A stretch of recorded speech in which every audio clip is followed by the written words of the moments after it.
Internet বন্ধ করে মারছো মানুষ অন্ধকারে, দেখতে যেন কেউ পারে দেশের জনগণ।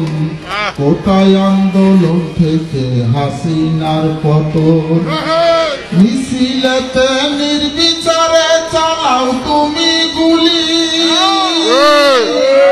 কত মায়ের বুক যে তুমি কইরা দিলে খালি, গুলি করে মারলি যারে আর কি ফিরে পাবো তারে।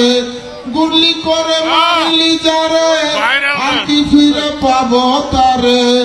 একটুখানি ভাবলি না রে পুলিশ প্রশাসন, কোটাই আন্দোলন থেকে হাসিনার পতন। বাঁচা থেকে মরাই ভালাই এটাই করে পণ, কারফু বন্ধ